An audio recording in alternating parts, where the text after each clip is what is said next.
Rossiya zapravkasida mana suv quyib beryapti. Mana hamma ustaxonada. Hamma mashinalardan benzinning o'rniga suv chiqyapti. Jon to'ldir suv, ustaxona to'ldir mashina.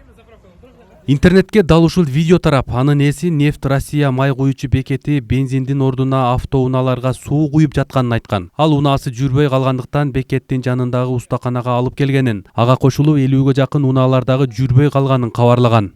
Mana Rossiya zapravkasi. Benzinda ahvoli. Mana benzin. Zapravkadan quyilgan benzin. Quyib bera turamiz. Mana Rossiya zapravka o'sha suv sotib atadi. Benzinning o'rniga suv sotib atadi. Көп өтпөй биз дал ошол Нефть Россия май куюучу бекеттин ээси менен байланыштык. Ал окуя Кара Суу районунун Кеңсай айылындагы Нефть Россия бекетинде болгонун тастыктап, бензиндин ордуна суу куюлбаганын билдирди. Бул жерде эми адашуу болот да. Бул жерде иштеген оператор кыздар адашып, ал жигиттин машинасына Аванте экен машинасынын маркасы. Ошого солярка куюп алышты. Солярка куюп алганына байланыштуу, ал соляркада эми бензинде жүргөн машина өчүп калат да. Анан уже заправкадан чыгып барып туруп эле өчүп калып, анан ол паника кылып бериптир. Барып эле суу куюп койду. Анан по-моему устаканада турган машиналар дагы бардыгыбыз турабыз, аяк-баяк деген мааниде тарткан экен. Май куюучу бекеттин ээлери коомчулукка тараган видеонун ээсин дагы табышкан. Ал Кара Суу районунун тургуну болуп чыкты жана окуя 17-октябрда болгон. Ал өзү телефонго тартып тараткан видеодогу сөздөрүн өзү четке какты.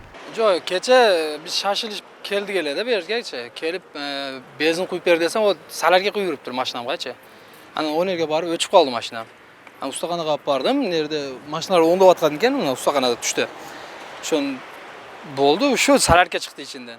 О суу эмес, солярка экен. Кыздар менен айтышып кеттим да өзүмчө, карап куйбайсыңбы деп али жынданып сүйлөп бергенмин да, эми жашты кылып койгонбузбу? Ошол нерсе, башка нерсе жок. Коомчулукка тараган видеону көрүп, аймактык экотехинспекциянын кызматкерлери дагы май куюучу бекетке баш багышты. Алар бекеттин ээси менен сүйлөшүү жүргүзүп, бирок күйүүчү май сактаган кампасын текшерүүгө алышкан жок. Алар билдиргендей, жабырлануучу арыз менен кайрылганда гана текшере алышат экен. Биз эми интернетке чыккандан кийин келебиз да. Бирок бизде мораторий жарыяланган 2 жылга текшерүү. Бирок бул боюнча биз жыйынтык чыгарыш үчүн бул жабырлануучу бизге кат менен кайрылса, обязательно буларды текшерип, сертификатын, мыйзамдуулугун, качествосун, иш алып баруу ишмердүүлүгүн карайбыз.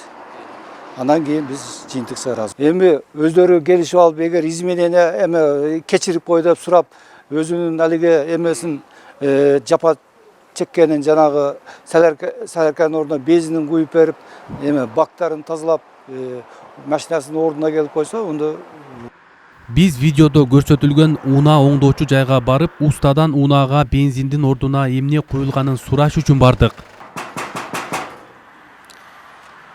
Мен азыр мына май куюучу бекетке барып унаасына сууну куюп, анан ушул устаканага келип, текшерткен жерге келдим. Бул жерде азыр усталар жок экен. Буга чейин бизде азыр усталар иштеп атты эле. Биз үнүн угуп, атайын келсек азыр жабык турат. Биз дагы бир жолу тыкылдатып көрөйлү. Нефть Россия май куюучу жайы 2017 жылдан бери калкка кызмат көрсөтөт. Учурда май куюучу жайлардын саны 30. Алар Ош облусунун жана Чүй облусунун аймагында жайгашкан.